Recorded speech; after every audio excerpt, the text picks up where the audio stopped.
Okay. Guys, nandito naman tayo mga guys. Paminsan-minsan nagmamadali. Kalaban ko sa pagtitinda ng ating pandesal din. Dumami na rin kami sa munduang itong bayan. Ako lang dati mag-isa, ngayon naging 5 na. Kaya pahirapan na ito mga guys, ang aking pagtitinda. Suki-suki na lang kung sakaling may tao man na naglalakad-lakad, aalukin na lang para maubos. Ayaw ito mga guys, kaya medyo naghina ang ating pandesal sa umagang ito. Tuwing ako'y nagpapadala ng pandesal dito mga guys, shout out at salamat din sa mga hindi ako iniiwanan ng aking pagtitindang pandesal na mga suki mga guys. Mga guys, maraming salamat sa Diyos na paubos ang aking pandesal sa umagang ito. Ayan ang mga tinda dyan mga guys. Tinda mga kakanin mga guys, dito sa tapat ng simbahan mga guys. Napakasarap mga guys ng mga tinda dito. Nandito na naman tayo sa KFC at saka nandiyan na naman sa Jollibee. Nakatapat dyan security bank.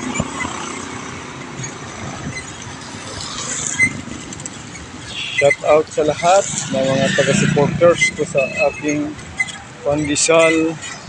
Ayan na po, rush hour na ngayon kasi tapos na, uwi na ang mga nagtatrabaho sa punduhan ng panggabi sa umagang ito.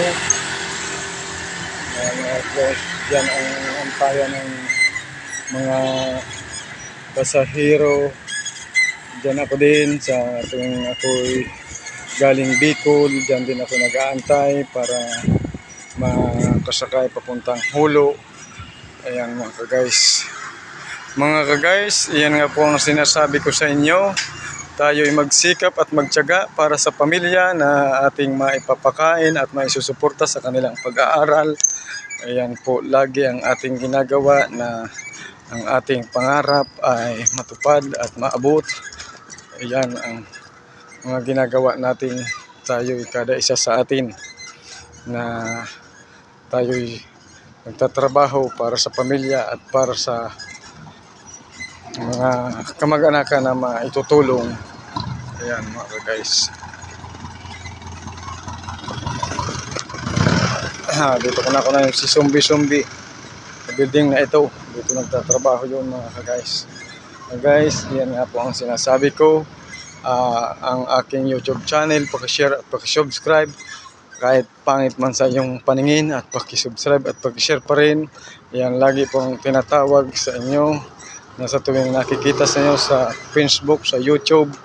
Ayan ang aking tinatransfer para makita nyo po sa aking pagbablog na paki-subscribe ng tuwing ako'y nagsasabi sa aking pag-upload nito.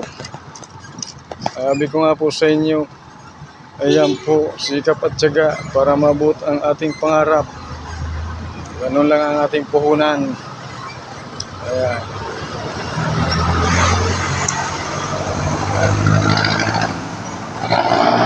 Mag-e-eleksyon na naman po. Patamisan na naman salita ito. Magdating na naman po sa nakaupo na sila.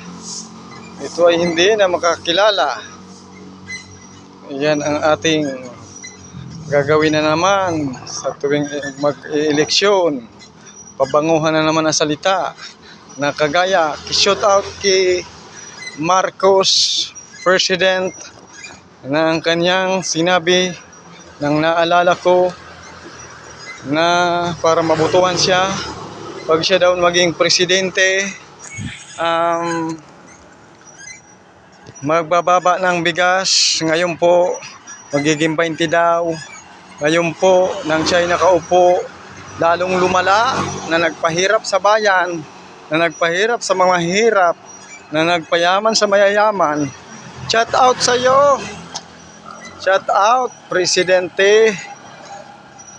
Ayan po ang nagpapahirap sa atin. Kaya ito hindi na natin masisisi dahil sa kagagawa ninyo na mga taong na nag-upo dito. Ayan ang kanyang mga sinasabing puro kasinungalingan na napapako ang kanyang mga sinalita na binitawan ng kanyang pag-eleksyon pa lang. Kaya shout out sa iyo, President. Hindi ako nagboto sa iyo. Aminin ko, hindi ako nagboto sa iyo.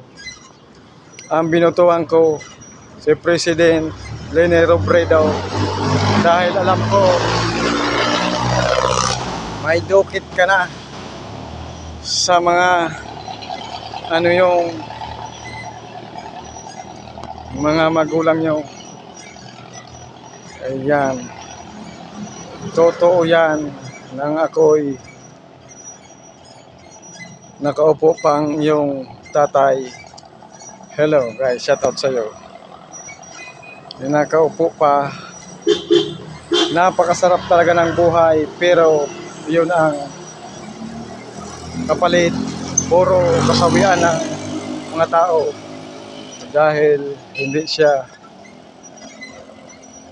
nagpatinag na ipababa sa pwesto.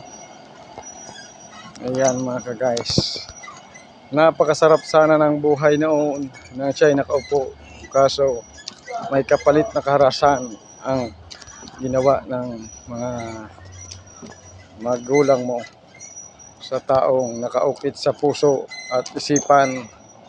Ayan mga guys, kaya i-compare ko pa din sa darating na panahon. Mayroon pa rin presidenteng darating na makababa ka na, ganun pa rin ang mangyayari, para pareho lang naman patasan natin, pareho.